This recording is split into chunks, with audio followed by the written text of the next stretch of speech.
السلام علیکم معزز خواتین و حضرات، اس طرح کی پیاری پیاری ویڈیو دیکھنے کے لیے ہمارے چینل کو سبسکرائب کریں اور بیل کے آئیکن کو دبائیں تاکہ آپ کو ہماری ویڈیو سب سے پہلے ملتی رہے۔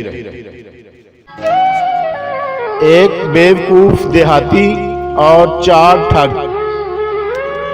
پرانے وقتوں میں لوگوں کو بیوقوف بنا کر مال بٹورنے کے لیے ایک گروہ ہوا کرتا تھا۔ اس گروہ سے وابستہ لوگ ٹھگ کہلاتے تھے۔ انہی ٹھگوں کا ایک واقعہ ہے کہ ایک دیہاتی بکرا خرید کر اپنے گھر جا رہا تھا کہ چار ٹھگوں نے اسے دیکھ لیا اور ٹھگنے کا پروگرام بنایا۔ چاروں ٹھگ اس کے راستے پر کچھ فاصلے سے کھڑے ہو گئے۔ وہ دیہاتی کچھ آگے بڑھا تو پہلا ٹھگ اسے آ کر ملا اور بولا، بھائی یہ کتا کہاں لے کر جا رہے ہو؟ دیہاتی نے اسے گھور کر دیکھا اور بولا، بے وقوف تجھے نظر نہیں آ رہا؟ یہ بکرا ہے، کتا نہیں۔ دیہاتی کچھ اور آگے بڑھا تو دوسرا ٹھگ ٹکرایا۔ اس نے کہا، یار یہ کتا تو بڑا شاندار ہے، کتنے کا خریدا؟ دیہاتی نے اسے بھی جھڑک دیا۔ اب دیہاتی تیز تیز قدموں سے اپنے گھر کی جانب بڑھنے لگا، مگر آگے تیسرا ٹھگ طاق میں بیٹھا تھا جس نے پروگرام کے مطابق کہا، جناب یہ کتا کہاں سے لیا؟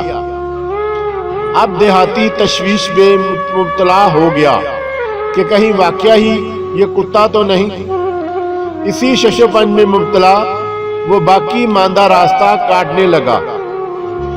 بالآخر چوتھے ٹھگ سے ٹکراؤ ہو گیا جس نے تابوت میں آخری کیل ٹھونکی اور بولا، جناب کیا اس کتے کو گھاس کھلاؤ گے؟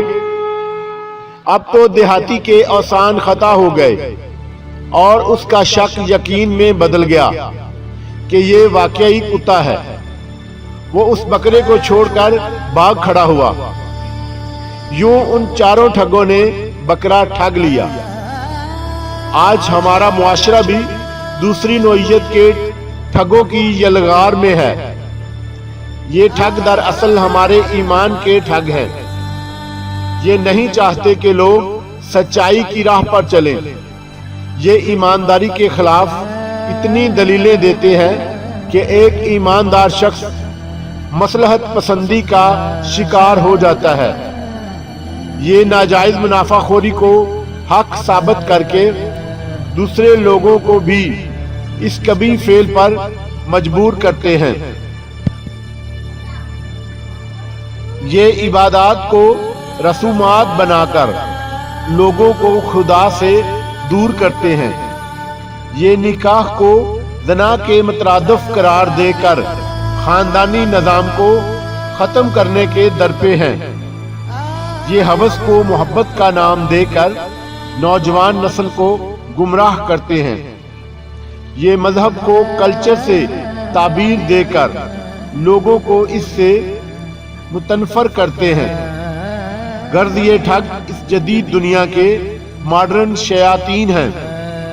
یہ ہمارے پاس اپنی کبھی شکل میں نہیں آتے، بلکہ یہ سوٹ بوٹ میں ملبوس ہو کر ہمارے ہمدرد بن کر یہ ساری کارروائی کرتے ہیں۔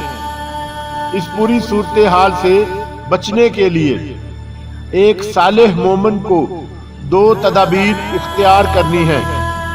ایک تو یہ کہ وہ حق و باطل کے معیار کو عوام الناس کی رائے سے اخذ کرنے کی بجائے وحی اور مسلمہ اخلاقی اصولوں سے اخذ کرے۔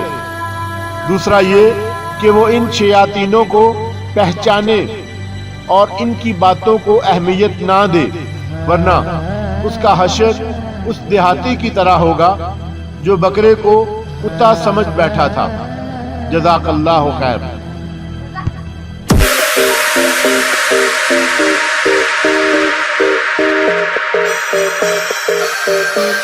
Thank you.